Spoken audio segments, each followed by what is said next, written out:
fuimos a servir exactamente 11 días y Dios nos dio la oportunidad no solo de servir y de conocer a una familia preciosa allá en el Ecuador, sino también de poder entender que en efecto por Él nosotros estamos desgastando nuestra vida.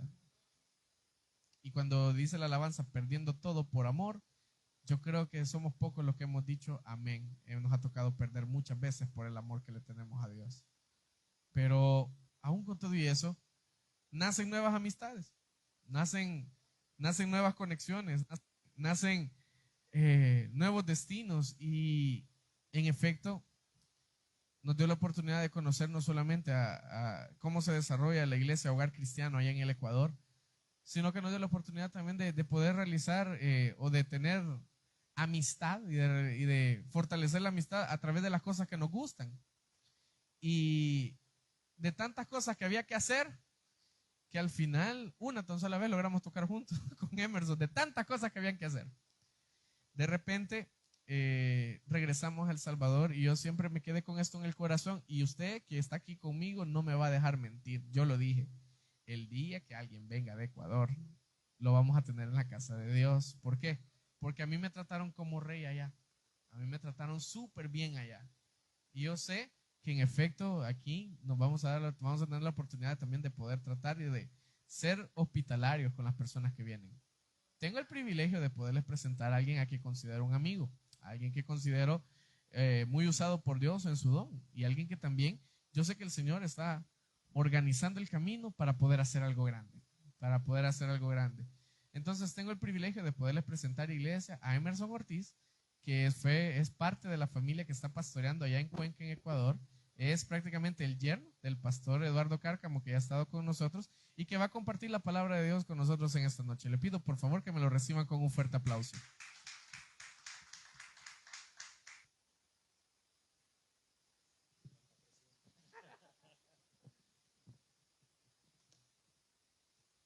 Bueno, amén.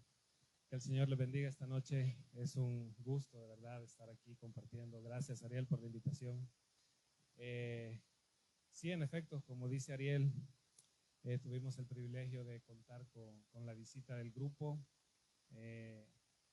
Fue un tiempo maravilloso. Ayer me quedé un poquito con las ganas de compartir. Estaban dando testimonios de lo que cada uno experimentó en ese viaje, ¿no? Y creo que Ariel puede decir, hay que estar en la piel, hay que estar ahí para de verdad poder decir lo que se siente, ¿no? Porque creo que el tiempo de experiencia se hace cortito. Pero también hay una contraparte y es la experiencia que tenemos nosotros al recibir un grupo. El campo misionero es hermoso, es complicado y en nuestro caso específico es bien especial porque nosotros cuando decidimos mudarnos a Ecuador como familia, con mi esposa, con Alicia y mis hijos, nosotros nos íbamos por vivir allá. Nosotros no teníamos un llamado misionero así específico. Nos fuimos porque allá vivía mi suegro y dijimos nos vamos a ir a vivir. Y estando ya en Ecuador, comenzamos un proceso y me gustó, o sea, pensé justo la parte final de tu predicación, tú dijiste por la palabra proceso, y es que a veces no pensamos en el proceso, queremos las bendiciones, queremos las naciones, queremos, o sea, escuchamos todo lo que el Señor puede hacer, creemos lo que el Señor puede hacer, pero nos olvidamos que para que todo eso pase hay procesos. Y nosotros tuvimos que vivir un proceso en Ecuador para poder comenzar a servir al Señor y el Señor nos empezó como les digo, a jalar de las orejas. Nos dijo, a vivir. ¿En serio crees que venís a vivir aquí? Venís a trabajar. Y comenzamos a trabajar. Yo tuve un proceso bien específico con el Señor que tuvo que ver con lo laboral, en el cual yo hice un pacto con Dios. Yo le dije, Señor, si tú querés que yo te sirva, okay, yo te voy a servir. Solo encárgate de mi familia. Y ahí empezó el proceso.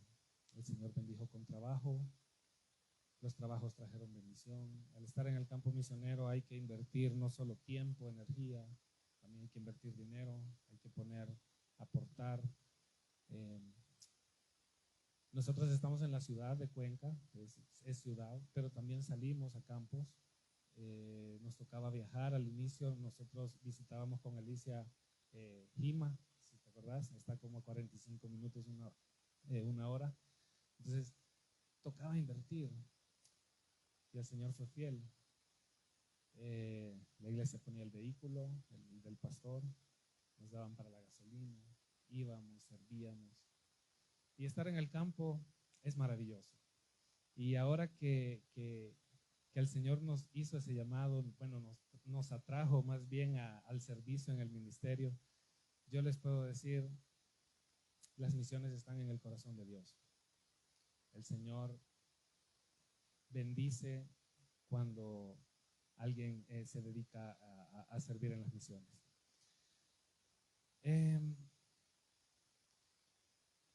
Cuando llegó este grupo, como familia en general, estábamos pasando un momento muy complicado, muy difícil. No se ha terminado, el proceso sigue, pero no tienen idea cómo nos ministró, cómo nos ayudó, cómo nos renovó las fuerzas cuando este grupo llegó. Nos ayudaron con la escuela bíblica para niños, nos ayudaron a tocar, nos dieron descanso a los músicos. Nos ayudaron a visitar las filiales, a evangelizar, trabajaron en todo eso. Y eso es como un impulsito más, es como un recuerdito, una caricia del Señor diciéndoles, yo sigo teniendo cuidado, yo sigo acordándome de ustedes. No están solos. Créanme, en el campo se siente la soledad. Pero el Señor con estos detalles dice, no están solos, yo estoy pendiente de ustedes. Entonces, estamos muy agradecidos también por la visita que recibimos. Fuimos muy bendecidos también como iglesia. Los hermanos también están muy agradecidos, los que estuvieron en los talleres, en el seminario, están muy contentos y también recibieron un nuevo impulso. Así que gloria a Dios por el servicio que fueron a hacer y del cual fue parte el pastor Ariel. Amén. Pensaba desde que estaba en Ecuador, si tengo la oportunidad de compartir la palabra del Señor con los hermanos allá, yo le oraba al Señor, incluso conversaba con Alexis y digo, ¿y de qué predico? Porque pues nos han hablado creo que mucho de misiones, ¿no? Hay necesidades, hay pueblos no alcanzados, hay gente que necesita del Señor. Hicimos un programa, una serie de bosquejos y el martes el Señor me cambió todo. Me dijo, me dio un tema y tiene que ver con los procesos, con los cambios, porque lo hemos experimentado y creo que a partir de la experiencia que hemos tenido puedo compartirles y espero que sus vidas sean bendecidas. Y si alguien necesita esta palabra, vine desde Ecuador a dársela. El Señor mandó a alguien desde allá para dársela, así que abra su corazón, le pido que abra su corazón a la palabra del Señor. Los cambios suelen ser difíciles. Los cambios sacuden nuestras vidas. Pueden sacudir la vida de una persona tan fuerte que puede caer en tristezas, en depresiones, que puede rendirse. Cualquier cambio, un imprevisto. Recuerdo que, por ejemplo, en Argentina hubo una época en la que la moneda cambió y hubo gente que perdió cantidades enormes de dinero. En Ecuador pasó algo similar. De un día para otro los bancos dijeron, no hay dinero, les vamos a dar hasta, me invento porque no sé exactamente, les vamos a dar hasta $200 y todo lo demás lo perdieron. Mucha gente se quitó la vida, mucha gente cayó en depresión, fue un caos en el país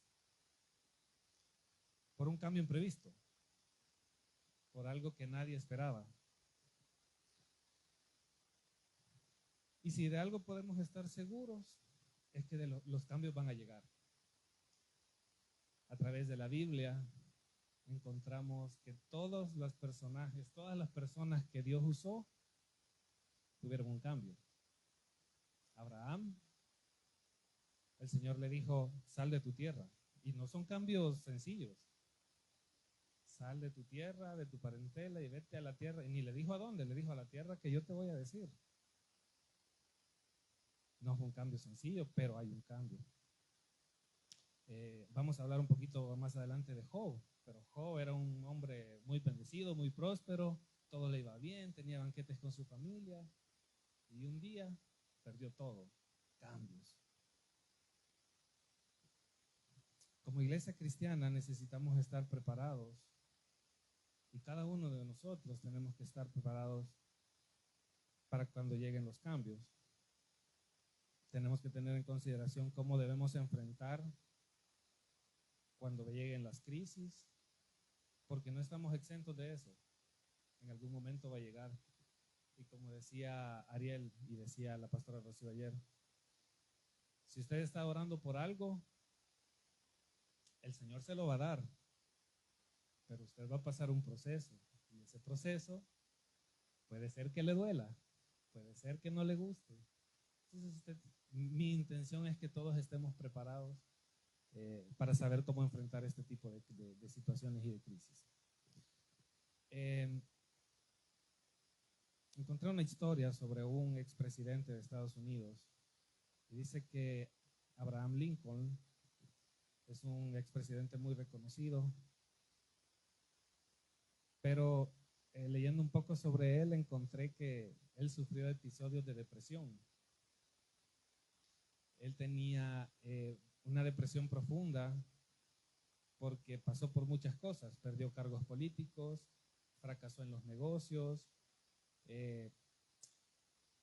sufrió la muerte de personas muy queridas. Incluso dice la historia que perdió a su primer amor, una chica llamada Anne Rutledge. Y las personas señalaban que él era serio, era así bien meditativo y a menudo mostraba una profunda tristeza, al grado que se metía a la cama y no salía de la cama por días. Sin embargo, este presidente llegó a ser uno de los presidentes más reconocidos y más recordados en la historia, porque guió a los Estados Unidos durante el tiempo más difícil, uno de los tiempos más difíciles que tuvieron que sufrir, que fue la Guerra Civil. La historia me hizo pensar en que la debilidad a veces no nos descalifica, sino que al contrario nos hace más sensibles, al dolor humano, nos hace empatizar con las personas. Y esto es muy aplicable en misiones, porque nosotros estamos en una ciudad que no es la nuestra, una cultura diferente, una forma de pensar diferente. Es una ciudad que tiene el 94% de las personas manifiestan tener una religión. De ese 94%, el 82%, 84% manifiestan ser católicos. Entonces, imagínense, convencer a un de 84 sería un 75% de la población. Presentarles un evangelio diferente, una creencia diferente, es bien difícil. Y una de las formas que hemos encontrado de cómo allegarnos a las personas es siendo empáticos con ellos, conociendo sus necesidades. Por eso la escuela bíblica de niños fue un éxito. Llegaban niños de la colonia, de los alrededores, y ellos decían, nosotros queremos venir, yo le voy a decir a mi mamá que nos traiga. Lastimosamente los padres con la creencia, la diferencia de religión no les llevan porque no quieren que sus hijos se cambien de religión. Pero estamos encontrando métodos, ¿no? Siendo empáticos con ellos. También muchas veces como cristianos pensamos que siempre tenemos que demostrar buena cara. Es más, recuerdo que hay un dicho que dice que al mal tiempo, hay que hacerle buena cara, ¿verdad? Incluso la religión nos impulsa a veces a decir que, a siempre mostrarnos bien. Si yo les pregunto a ustedes cómo están el día de hoy, ¿cómo están? ¿Están bien? ¿Cuántos tienen problemas? ¿O solo yo? ¿Tenemos problemas? Sí. Entonces, no estamos del todo bien, ¿verdad? Pero a veces nos sentimos como en la obligación de decir, bien, bien, todo bien, tranquilo. Aunque por dentro nos estamos cayendo a pedazos, quizás, ¿no es cierto? Y el tema que el Señor me dio es, ¿está bien no estar bien? Yo decía, ¿pero qué tiene que ver? Y en el desarrollo encontré el sentido. Salmos 34, 18, si me acompañan en sus Biblias a leerlo.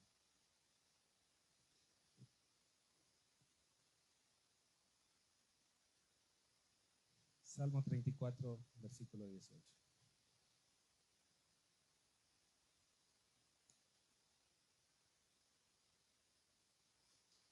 Vamos a estar leyendo la Biblia. Me gusta poner muchos versículos, así que estés ahí con su Biblia. Amén. Dice, cercano está Jehová a los quebrantados de corazón y salva a los contritos de espíritu. Amén.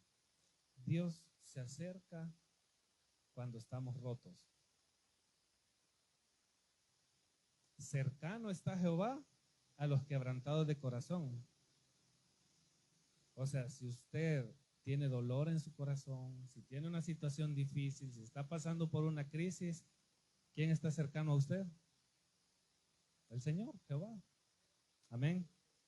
La palabra contrito, estuve buscando un significado, viene de un latín contritus, pero lo que me interesa es que dice que significa triturado. ¿Alguien ha estado alguna vez con el corazón triturado? Así, triturado, quebrantado, o sea, hecho pedazos. Dice que a eso salva Jehová. A eso salva el Señor.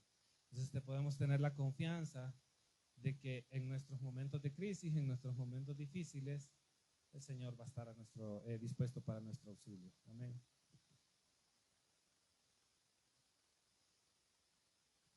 Pero el Señor no va a actuar por su cuenta. Nosotros siempre tenemos que dar un primer paso. ¿Sí? El primer paso que tenemos que dar, que podemos dar, es reconocer nuestra condición. Está bien reconocer cuando no estamos bien. Está bien reconocer que no estamos bien durante los procesos, que no estamos bien durante las crisis, que tenemos batallas espirituales. Y sobre todo las batallas espirituales, porque esas no son peleadas en nuestras fuerzas, ¿no es cierto? Esas son peleadas con la fuerza que el Señor nos da. El Señor mismo mostró sentimientos cuando lloró en la tumba de Lázaro. Y eso a mí me demuestra que está bien no estar bien, que está bien quebrantarse. Porque si Jesús lloró, Jesús, que era Dios, pero era humano, al saber de la muerte de su amigo lloró. No lloró porque él sabía que le iba a resucitar. O sea, él lloró quizás por ver la falta de fe, quizás por los que no creían, no porque no llegó a tiempo, ¿no es cierto? Y hay un ejemplo que a mí me encanta de la Biblia, y es el rey David, porque David siempre fue conocido como el hombre conforme al corazón de Dios. Pero él escribió muchos salmos en los que estaba preocupado, en los que estaba abatido, en los que estaba, en crisis. Salmo 42:5 dice, ¿por qué te abates, alma mía? Estaba abatido. ¿Por qué te turbas dentro de mí? Tenía dolor. Cuando dice, ¿por qué te turbas? Eso se me hace pensar, que Él no podía pensar claramente por estar pensando en los problemas que tenía, en que le estaban persiguiendo, en que le querían quitar la vida. Y hay uno más, el Salmo 55, dice, escucha, oh Dios, mi oración y no te escondas de mi súplica. Está atento y respóndeme. Clamo en mi oración y me conmuevo a causa de la voz del enemigo y por la opresión del impío. O sea, él estaba siendo presionado, oprimido, porque alguien le estaba persiguiendo. Y el último ejemplo de David, el Salmo 13. Este me parece bien atrevido. Este salmo dice, ¿hasta cuándo, oh Señor, me olvidarás para siempre? David estaba en una situación en la que él sentía que Dios se había olvidado de él, que Dios le había dejado ahí botado. ¿Hasta cuándo esconderás tu rostro de mí? O sea, le está diciendo, Señor, yo te estoy hablando y no me paras, no sé, no me paras bolas, no sé, o sea, si se entiende la expresión.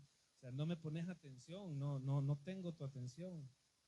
¿Hasta cuándo pondré consejos en mi alma, con tristeza en mi corazón? Tristeza en el corazón. Ese salmo refleja la angustia de David en un momento de desesperación. Él estaba, ya así creo yo, en las últimas, y él sentía que Dios estaba distante. A través del tiempo hemos entendido que Dios no es que esté distante, ¿verdad? Es que simplemente a veces no contesta la oración porque no es la oración correcta o porque no está dentro de la voluntad de Él. Pero Dios está ahí, Dios está viendo, Dios está pendiente.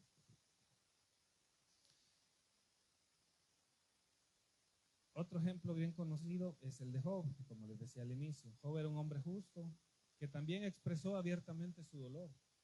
Cuando le sobrevino todo lo que le llegó, Job maldijo el día en que nació.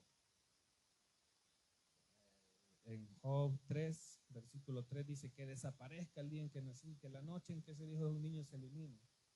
Y encima más adelante en el 16 dice, en la tumba los malvados no perturban, ahí descansan los cansados de vivir. O sea, no solo se arrepintió o maldijo su día de nacimiento, pues también se quería morir de lo mal que le había ido.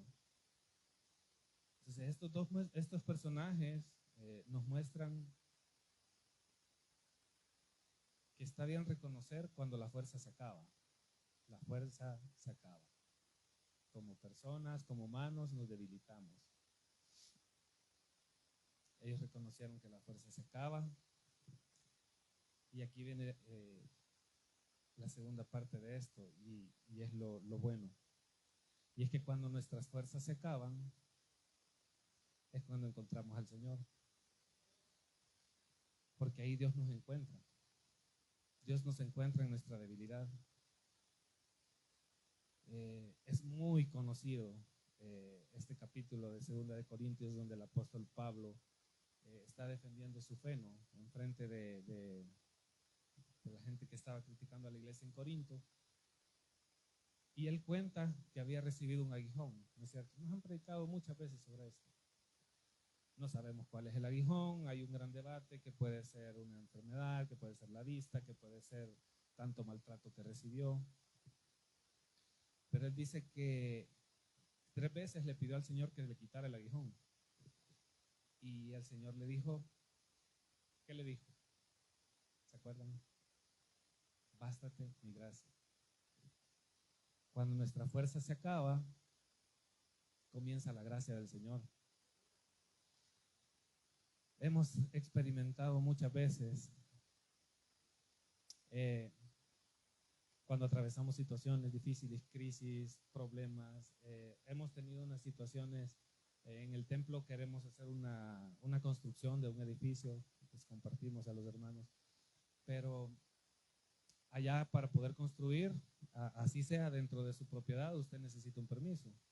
Y hemos tenido una traba por otra institución que no nos dejan pasar. Fue frustrante, lloramos, reclamamos, quizás como David. Y luego se lo rendimos al Señor y dijimos, no es tu tiempo, no es ahora. Y no les vengo a decir, ya construimos. No, no, todavía no hemos construido, estamos en el proceso. Pero cuando nuestra fuerza humana, cuando nuestros contactos se acabaron, el Señor empezó a abrir puertas. El Señor empezó a mostrarse. Y esto me hace pensar en que muchas veces nosotros le ponemos nuestras peticiones al Señor, pero queremos ayudarle. Le decimos, Señor, provéeme para esto, así que voy a hacer este negocio. Entonces no se lo estamos rindiendo a Él. Le estamos diciendo, te lo entrego, pero voy a intentar resolverlo. Y el Señor se manifiesta cuando a nosotros se nos acaban las opciones. Cuando ya de verdad no tenemos que hacer. Entonces el Señor dice, ya, a partir de aquí, entonces empiezo a actuar yo. Porque ahí ya no nos vamos a robar la gloria. Ya no vamos a decir, es que yo fui pilas y hice esto. Es que yo soy bueno en esto y por eso salí del hueco en el que estaba.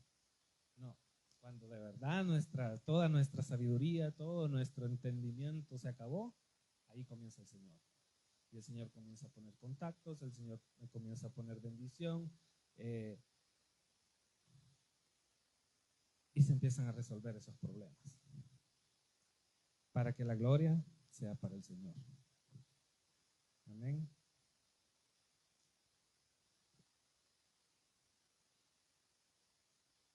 El apóstol Pablo concluye diciendo en 2 Corintios 12:10, por lo cual, por amor a Cristo, me gozo en las debilidades, me gozo en las afrentas, en necesidades, en persecuciones, en angustias. Porque cuando soy débil, entonces soy fuerte. Tenemos que reconocer cuando estamos débiles, pero también tenemos que reconocer que cuando nuestra fuerza se acaba, entonces viene el poder de Dios a nuestra vida. Y ahí es donde el Señor va a empezar a usarnos.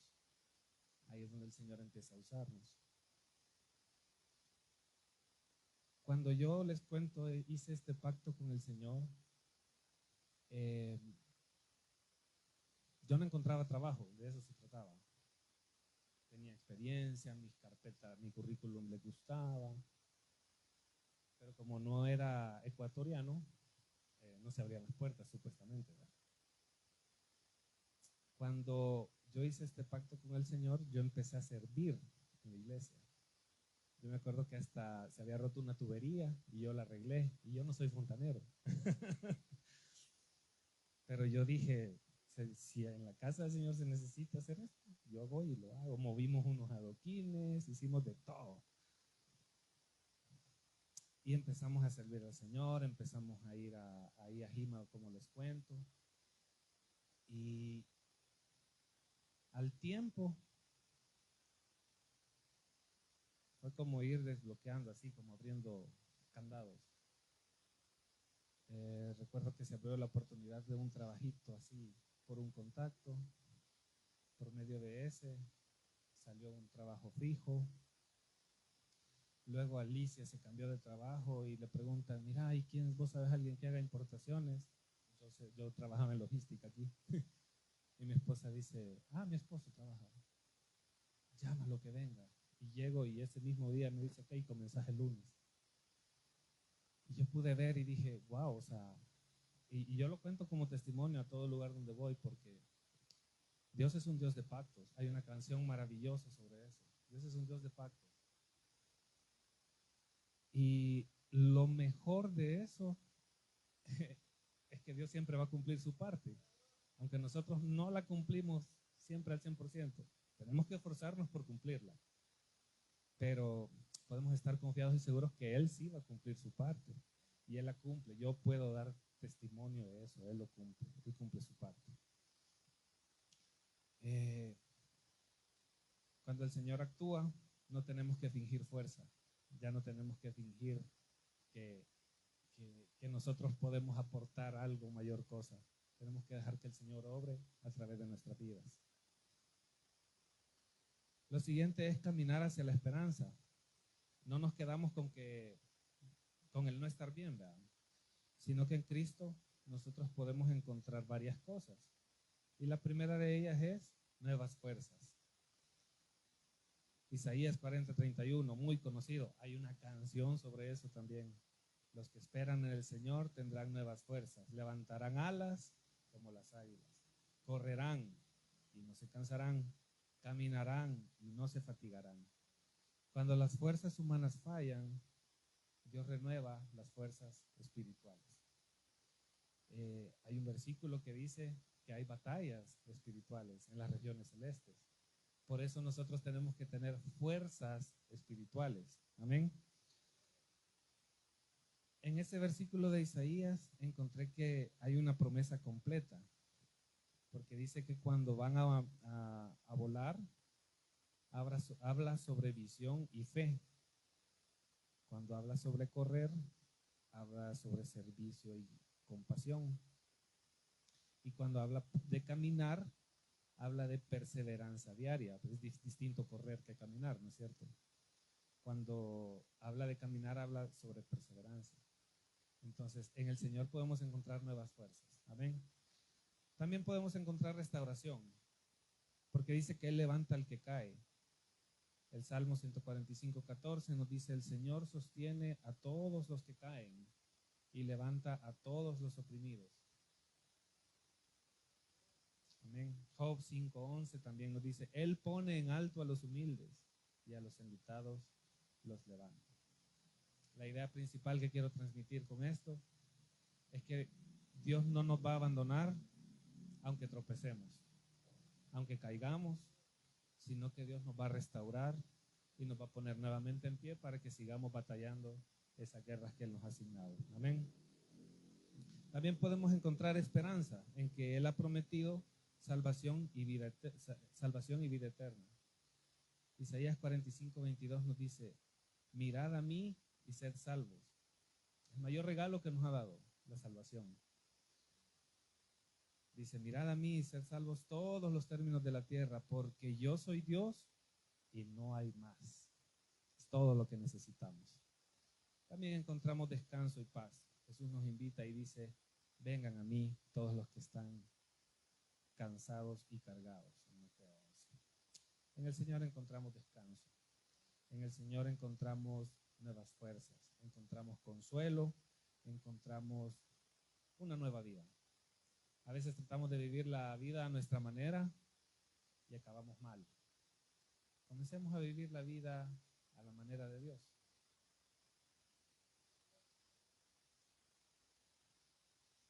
La manera de Dios es confiando en Él.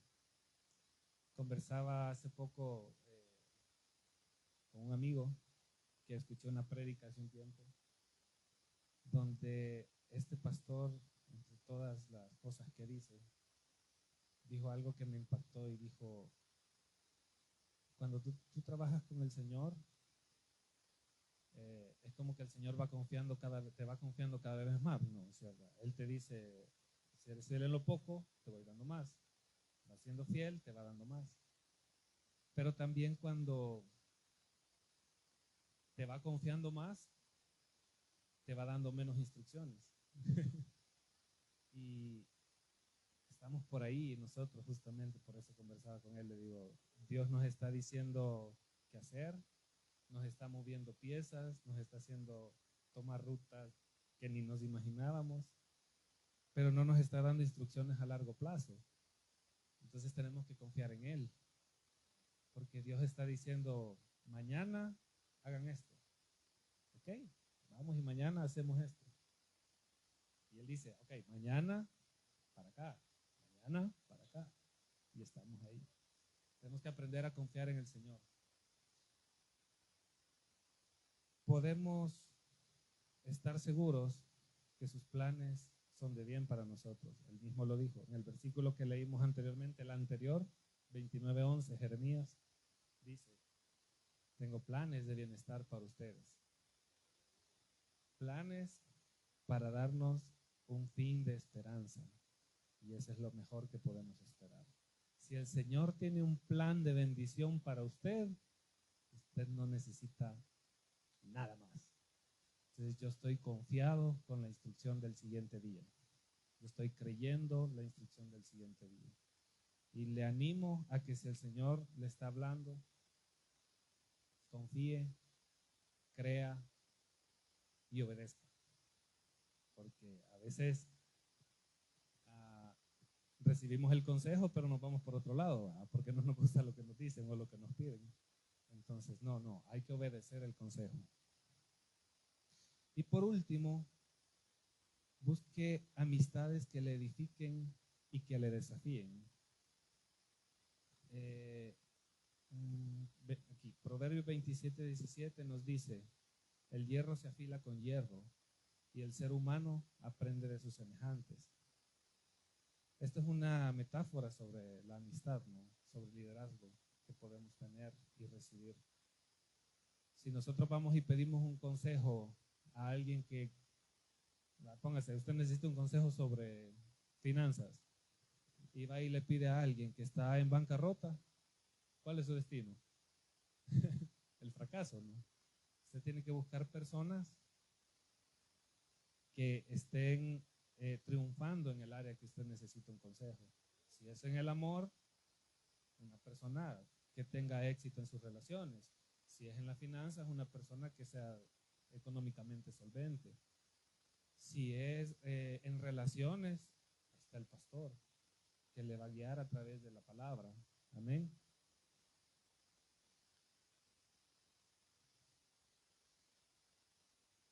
En el campo misionero hemos aprendido a confiar en el Señor. Día a día, paso a paso, Él va abriendo puertas, Él va dictando hacia dónde tenemos que ir, va poniendo personas. Y es increíble, en Cuenca estamos de momento tres familias salvadoreñas en ese mismo campo misionero. Cuando nosotros nos fuimos solo había uno. Por medio de nosotros, cuando estábamos ahí, llegaron a visitarnos y una pastora se enamoró de otra ciudad afuera, la que no fueron, Santa Isabel. Había otros que habían ido a Jima, pero se regresaron. Fuéramos 4 salvadoreños. Y hay otro que está en Gualaceo, que también lastimosamente está regresando por estos días. Pero lo que quiero decir es que por medio de esta familia empezaron a llegar más familias a Ecuador, a los campos misioneros. Entonces Dios va armando todo como si fuese un rompecabezas, pero en su momento. No nos ha mandado a todos de golpe, hemos ido uno por uno. Y yo sé, quizás lleguen más, quizás van a llegar más, quizás otros salgan, ¿no? Pero todo está dentro del plan y la voluntad del Señor. Entonces, lo que quiero decirles es que tanto en misiones, en su vida personal, cualquier situación que usted esté atravesando, está bien no estar bien. Está bien a veces romperse, a veces quebrarse, porque cuando usted se rompe, ahí comienza el Señor. El Señor se acerca y comienza a actuar en su vida. Quiero invitarle a que entreguemos hoy nuestras cargas al Señor. No importa si nos sentimos que estamos bien, si sentimos que todavía podemos, si sentimos que podemos aportar algo a la ecuación. Quiero invitarle esta noche a que se ponga de pie y cualquiera sea la situación que usted esté atravesando, dolor, tristeza, relaciones rotas, crisis económica, quiero que se la ponga en las manos al Señor, pero que de verdad se la entregue. Que no seamos como el ejemplo que decía, ¿no? Que le digo al Señor, Señor, te entrego esto, pero voy a hacer. No. Entreguémosle al Señor nuestra carga. Entreguémosle al Señor nuestro sufrimiento. Y me encantó la última frase 13, cuando estaba leyendo sobre este expresidente que le digo, dice, sus debilidades no lo descalificaron. Sus debilidades le hicieron empatizar con la gente y ser sensible ante el sufrimiento. Así, nuestras propias experiencias nos pueden tener a hacer empatía con otras personas, con otras ciudades, con otros pueblos, con otras naciones. Su vida y la mía pueden llegar a impactar a muchas personas, a muchas familias, incluso a otros países. Amén. Así que oramos al Señor. Señor, te damos gracias, Padre, porque a través de tu palabra encontramos, Señor, que tú nunca pierdes el control. Tú siempre estás ahí.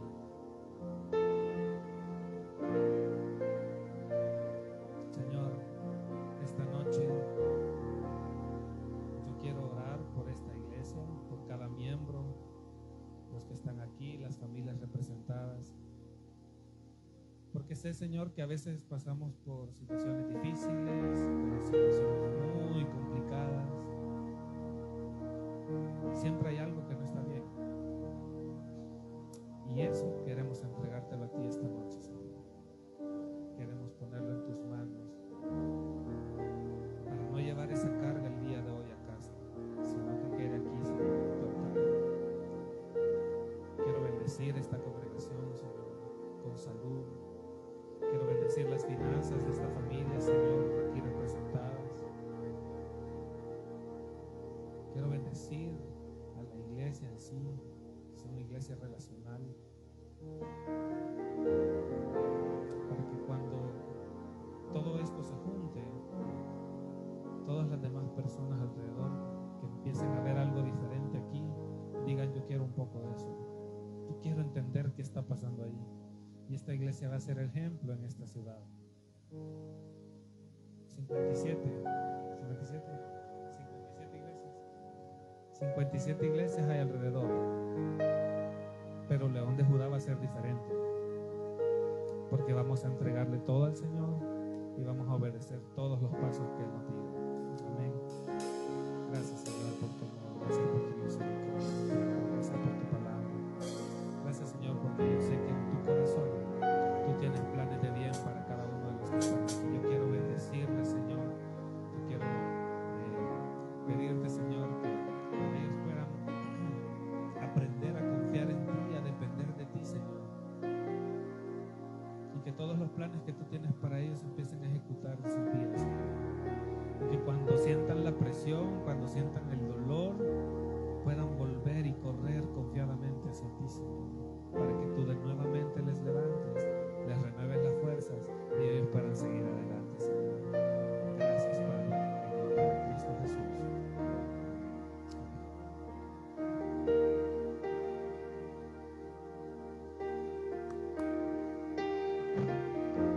En esa actitud de oración, alguien le canta conmigo. Dios de pactos, que guardas tus promesas, que cumples tu palabra, que guías mi destino. Dios de pactos, confío en tus promesas, descanso en tu palabra, por tu gracia estoy aquí. Eleva su voz y lo declara.